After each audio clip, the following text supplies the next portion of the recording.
Pemirsa Surabaya TV dimanapun Anda berada saat ini, berbahagia bersama kami Surabaya TV di channel 44 UHF.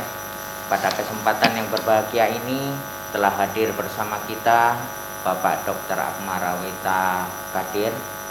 Beliau adalah wakil rakyat yang khususnya berdinas di Komisi D sebagai sekretaris, di mana Komisi D ini membidangi masalah sosial, ketenagakerjaan, pendidikan, dan kesehatan. Sehari-hari beliau juga sebagai sekretaris DPD Golkar Kota Surabaya. Untuk mempersingkat waktu, marilah kita sapa beliaunya. Selamat siang Pak Akmarawita Kadir. Sehat ya Pak? Alhamdulillah. Sehat Pak. Puasa-puasa ini. Ya.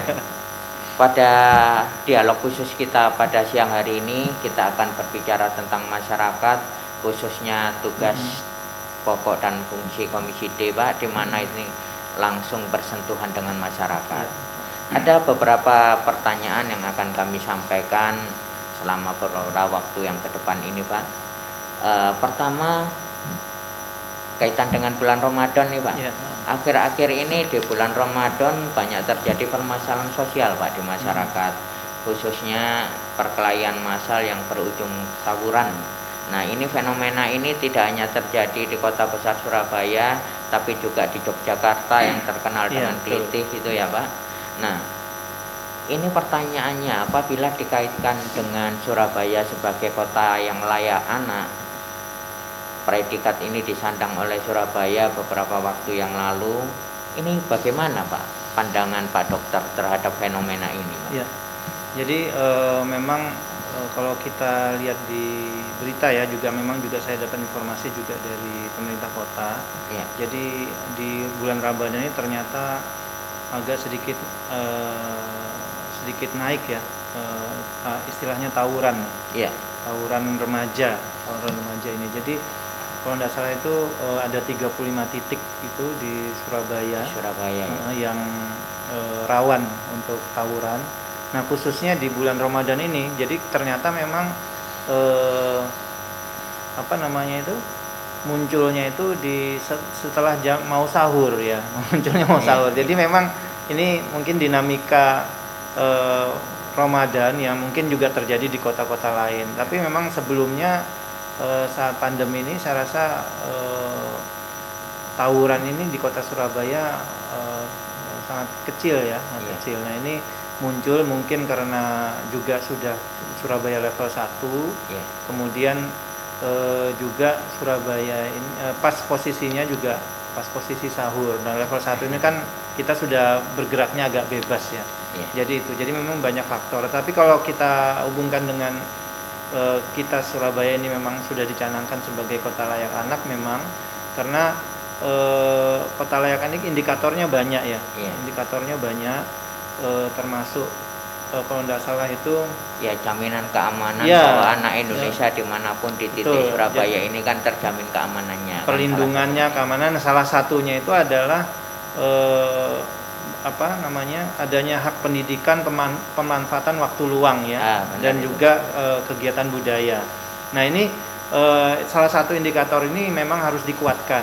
Jadi menurut saya, jadi memang kita memang tidak bisa menyalahkan bahwa kita layak anak kita harus zero tawuran remaja, tapi memang banyak faktor.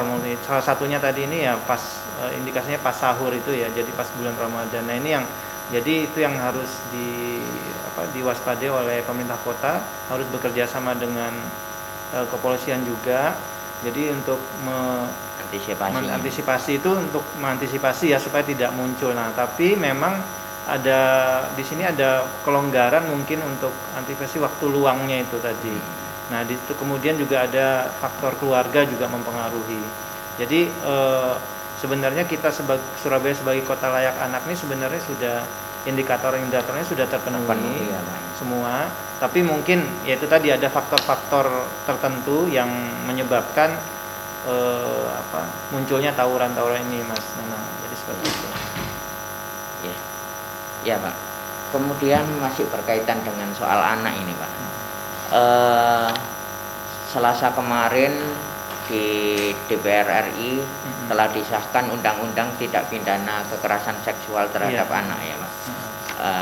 Sebagai bentuk kehadiran negara dalam perlindungan anak. Bagaimana komentar Pak Dokter terhadap hadirnya undang-undang tersebut? Jadi kalau undang-undang kekerasan seksual ya, TPKS kalau kita lihat TPKS, kita mendukung ya sebenarnya untuk undang-undang ini disahkan karena memang peraturan-peraturan yang sudah ada itu yang sudah ditetapkan di hukum pidana kita yang sudah lama itu ternyata memang tidak mengatur soal kekerasan seksual. Jadi delik khusus kelihatannya. Iya, contohnya misalnya yang non fisik ini ya, non fisik ini kan seperti psikis ya. Non fisik ini psikis, kemudian apalagi sekarang kan media sosial ya, juga elektronik itu tidak diatur. Nah, dengan adanya undang-undang kekerasan seksual ini, jadi semua itu bisa melindungi ya, khususnya remaja-remaja atau anak-anak yang menjadi korban. Nah, korban ini juga kan bisa wanita, bisa pria kan. Jadi, nah itu yang jadi harus kita lihat. Sebenarnya ada beberapa poin sebenarnya kalau menurut undang-undang TPKS ini. Jadi yang pertama mengenai itu tadi perlindungan terhadap perilaku seksual yang non fisik gitu ya. Terus yang kedua ini yang baru yang memang tidak ada di KUHP kita yang lama. Jadi yang dulu ya, jadi ini mengenai konten porno ya. Jadi revenge porno ini, jadi korban-korban porno ini dijadikan dieksploitasi, dijadikan balas dendam istilahnya itu ya, sehingga dia betul-betul sudah menjadi korban lagi kan, ini kan tidak diatur juga. Berarti bisa mengantisipasi perkembangan zaman dan teknologi yang ada ya. Jadi kemudian juga pemaksaan kontrasepsi, kemudian pemaksaan sterilisasi, kemudian pemaksaan perkawinan kan tidak ada. Nah sekarang sudah ada.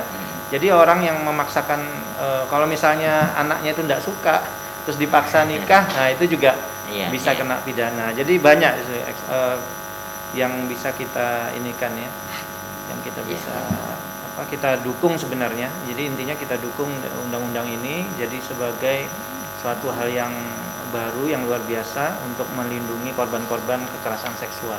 Ya. Ini masih berkaitan dengan Ramadan ini, Pak. Ya. Nah, menjelang Lebaran seperti sekarang ini, itu kan biasanya selalu ada fenomena kenaikan harga barang dan kelangkaan bahan pokok. Iya, betul. Nah, untuk Ramadan tahun ini isunya adalah kelangkaan minyak goreng. Ini menjadi isu utama ya Pak. Bagaimana pandangan Bapak terhadap fenomena ini Pak? Ya, saya sebenarnya sangat greget juga lihat ini ya. Jadi katanya negara penghasil sawit terbesar ya. Jadi kita agak greget juga kenapa ini. Jadi yang jelas di sini langkah pemerintah harus betul-betul jeli. Ya. Dan alhamdulillah ya, jadi sudah ada perubahan-perubahan ya. Perubahan walaupun harga minyak ini masih mengikuti harga internasional kan. Jadi sehingga akibatnya jadi tinggi. Nah, harapan saya dan pendapat saya, jadi kita bisa niru kalau misalnya di Arab Saudi ya, kalau misalnya dia penghasil minyak sedunia yang terbesar, otomatis kan dia kalau jualan minyak pasti kan warganya pasti murah kan, lebih murah harusnya. Jadi itu ada kebijakan seperti itu yang mana juga menopang pengusaha-pengusaha ini agar supaya dia betul-betul loyal dengan dengan bangsa ini. Jadi tidak hanya full mencari warga ya, tidak hanya full mencari untung kan, daripada mencari keuntungan. Jadi kita bisa ambil contoh yaitu di negara Arab Saudi. Di sana penghasil minyak, mereka menjual minyak di luar ya standar internasional. Tetapi untuk di dalam negeri, untuk warganya sendiri mereka murah gitu loh. Jadi itu bisa kita tiru ya. Sehingga warga ini juga senang lah. Jadi tidak terjadi lagi antrian panjang, kemudian kerumunan, yaitu nanti kan berdampak kalau ada Covid, wah bahaya lagi tuh Mas. Iya, benar Pak. Pak, masih berkaitan dengan Lebaran, isu lain yang selalu mengemuka itu biasanya adalah soal THR ya Pak. Nah, sampai sejauh ini bagaimana realisasi pemberian THR untuk pekerja di Surabaya? Apakah sudah ada pengaduan yang masuk, baik itu ke Disnaker maupun ke Komisi D Pak? Ya. Karena THR ini lebih banyak diatur sama tersentra ke pusat ya. Dan kemudian bawahnya mengikuti. Bawahnya mengikuti. Alhamdulillah sampai sekarang sih belum ada laporan kita mengenai THR. Mungkin karena ini masih pertengahan ya. Dua pekan jadi kan terakhir ya Pak. Kalau tidak salah THR itu tidak ada sebelum pemerintah mengatakan tidak boleh dicicil. Kemudian juga kalau tidak salah 2 minggu ya, atau minggu ketiga setelah mau Lebaran itu harus sudah diserahkan. Dan saya mengharapkan itu tidak ada terjadi keterlambatan atau tidak ada terjadi cicilan, sehingga semuanya berjalan dengan lancar lah, dan warga ini senang, pengusaha-pengusaha juga nanti kan juga dapat amal yang banyak gitu ya, sehingga warga ini bisa berlebaran dengan tenang lah. Jadi sampai sekarang memang belum ada Mas Nanang, jadi laporan keterlambatan itu. Ya, seperti yang disampaikan oleh staf Kementerian Tenaga Kerja Ibu Tita Indasari, bahwa yang kasus yang masuk, pengaduan yang masuk ke Kementerian Tenaga Kerja tidak lebih dari 5. Semoga ini menjadikan suatu indikator bahwa ada ketaatan dari para pengusaha terhadap kewajiban tersebut ya Pak ya, sehingga rakyat tidak dirugikan. Tapi ini Mas Nanang, jadi saya mengharapkan khususnya Dinas Tenaga Kerja di Kota Surabaya bekerja sama dengan Dinas Tenaga Kerja Provinsi, itu saya mengharapkan bisa tetap waspada, karena ini kan belum selesai kan, masih minggu ketiganya, masih minggu depan. Jadi ketika ada laporan karena ini mau Lebaran ya, jadi harus betul-betul langsung disikapi lah. Jadi bisa saling bekerja sama sehingga tidak terjadi nanti dia sudah Lebaran tapi belum dapat THR dan sebagainya itu. Ya. Sekarang kita menginjak kepada persoalan pendidikan ini Pak.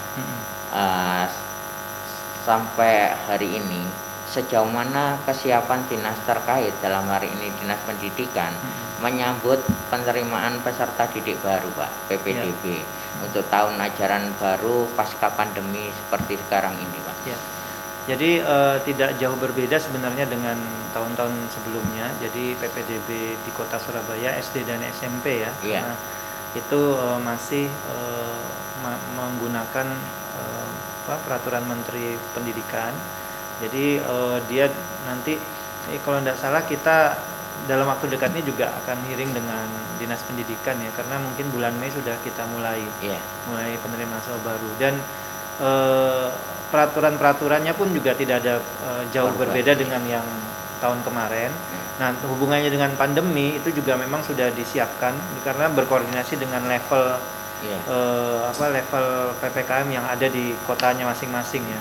Nah, kalau misalnya di Kota Surabaya ini level 1, untuk penerimaannya juga tetap sama dengan secara online ya, transparan dan juga berjenjang. Jadi ada jadwal-jadwal yang sudah ditentukan. Nah, tapi memang sosialisasi memang tetap harus masif ya ke warga Kota Surabaya, terutama syarat-syaratnya.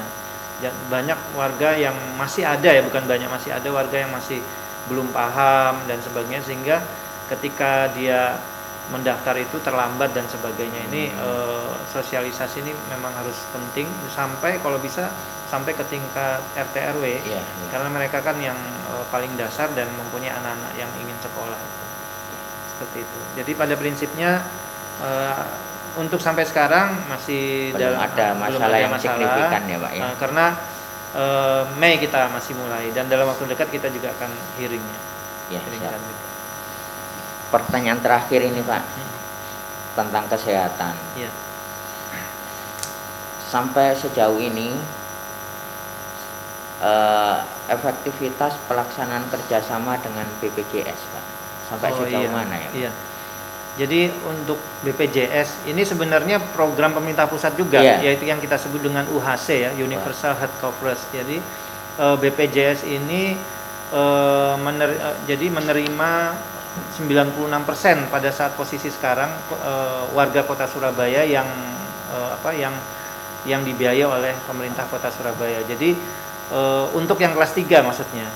Jadi untuk yang kelas 3. Kalau yang mandiri kan beda. Jadi BPJS saya rasa programnya sebenarnya bagus ya. Jadi sudah ada kurang dari 2,9 juta, hampir 3 juta itu 96% itu warga Kota Surabaya sudah tercover, baik itu yang mandiri maupun yang PBI. Nah, yang khusus yang PBI ini, jadi ketika warga Kota Surabaya, yang PBI ini adalah dia gratis berobat dan dia dibiayai oleh pemerintah Kota Surabaya ya. Nah ini kalau dia mau kelas 3, kalau kelas 1, 2 enggak dibiayai kan, harus mandiri itu. Nah itu BPJS ini bekerja sama dengan 40, kalau tidak salah sudah 43 rumah sakit ya di Surabaya dari 60 rumah sakit. Nah ini memang masih ada kendala, dan kendalanya apa? Jadi tidak semua fasilitas kesehatan yang mau bekerja sama dengan BPJS. Nah ini itu juga pelan-pelan akan kita dorong terus supaya rumah sakit yang tidak bekerja sama dengan BPJS ini agar segera maulah bekerja sama dengan BPJS, karena ini adalah program pemerintah kan. Jadi kalau rumah sakitnya ada di Kota Surabaya ya harusnya sudahlah, apalagi sudah 96% untuk yang kelas 3. Jadi warga Kota Surabaya yang mau gratis, yang penting mau kelas 3, dia langsung saja berobat ke fasilitas kesehatan. Memang Mas Nanang untuk proses berobatnya itu harus berjenjang ya. Jadi harus dari puskesmas dulu, habis kemudian nanti dapat rujukan mau ke rumah sakit mana. Nah itu juga harus mungkin ini termasuk yang perlu disosialisasikan ya Pak ya, kepada warga bahwa untuk berobat di rumah sakit menggunakan BPJS ini kan ada ketentuan yang dimulai dari vaskes tingkat pertama ya. Kecuali darurat ya. Nah juga darurat ini, kasus-kasus darurat ini juga harus dijelaskan ke warga. Jadi kasus darurat itu yang mana? Jadi kan kadang-kadang dia mungkin ada yang sakit gigi tidak kuat sama sekali dianggap darurat kan gitu.